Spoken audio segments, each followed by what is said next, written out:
যারা মাদ্রাসায় পড়ে, যারা বায়াত গ্রহণ করে, এদেরকেও বুঝানি। আমরা প্রতিদিন আমরা বলি, যারা বায়াত গ্রহণ করলো তাদেরকে আমি প্রতিদিন বলি।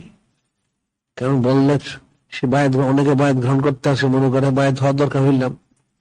অনেকে মনে করে বায়াত গ্রহণ করলে আপদ দিলে দূর হয়ে যাবে, চাকরি পাওয়া যাবে, ব্যবসা পাওয়া যাবে, অর্থনৈতিক তরক্কি হবে, আপদ বিপদ গুলি দূর হবে, মামলা মোকদ্দমা দূর হবে, আজাব গজবটা দূর হয়ে যাবে, নানান রকম অসুবিধা সুবিধাগুলি দূর হবে, একটু ভালো থাকা যাবে, একটু শান্তিতে থাকা যাবে। আর অনেকে মনে করে মারা গেলে ভেস্তে যাওয়া যাবে। সব হলো হিসাব করলে পুরো বেগাইরুল্লাহ। খালেস মোহব্বত হাসিল হবে, মারেফত হাসিল হবে, নিজবত হাসিল হবে, কুরবত হাসিল হবে। এইটার জন্য কতজনে বয়াত হয়, কয়জনে বয়াত হয়। অনেকে শুনতে শুনতে পরে হয়তো বলে যে আমি করবো, কিন্তু এভাবে তো কেউ বলে না। ওই যে বললাম কলিয়াল্লাহ জীবনী তিনি লেখছেন, উনি খেলাফতের পরে ওনার সাহেব পাঠাইলেন এক এলাকায় ওনাকে ইয়ে করার জন্য, তালিমের জন্য, আপনার হেদায়েতের কেন্দ্রের মুখখানে যান, ঠিক আছে। তিনি 30 বছর থাকলেন সেখানে। 30 বছর ওনার জীবনের শেষ পর্যন্ত একটা বই লেখছেন। লেখছেন যে আমার 30 বছর আমার জীবনের শেষ প্রান্তে, 30 বছর এখানে থাকলাম, আমার কাছে লক্ষ লক্ষ লোক আসছে, হাজার হাজার লক্ষ লক্ষ, নানান রকম এই অসুখ বিসুখ, তাবিজ, তেল পানি, কালো জিরা, মামলা মোকদ্দমা, চাকরি, ব্যবসা বাণিজ্য, জায়গা জমিন, ফেতনা ফাসাদ, এটা সেটা, বিবাহ শাদী, অনেক কিছু।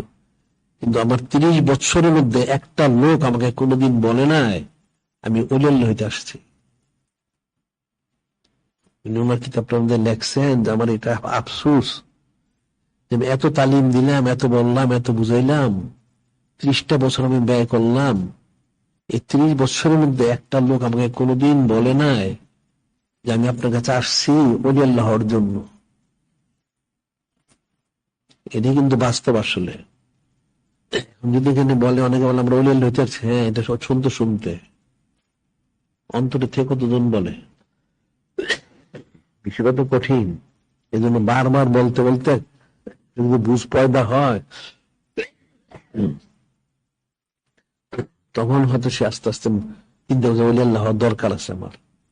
তখন সে ওলিয়াল্লাহ তাহলে কি করতে হবে ওটা সে চিন্তা করবে, তখন সে কোশিশ করবে। জিকির 1 ঘন্টা প্রতিদিন হচ্ছে, সবাই করে, মাদ্রাসায় করলাম, জিকির হয়ে গেল। এখন জিকির করতে আছে, কেউ ঘুমায়, কেউ সজাগ থাকে, কেউ একটু জিকিরও করে, ঘুরে দেখলো সময়টা শেষ হয়ে গেছে। এখন জিকিরটা জারি করতে হবে, পরবর্তী সবগুলি নিতে হবে, আমাকে মহব্বত মানবতা হাসিল করতে হবে, নৈকট্য হাসিল করতে হবে। এই জিনিসটা তো বুঝ নাই, তাহলে সে জিকির করবে কিভাবে? জিকিরটা সে করবে না। যখন তাকে বুঝটা পয়দা হবে তখন সে করবে।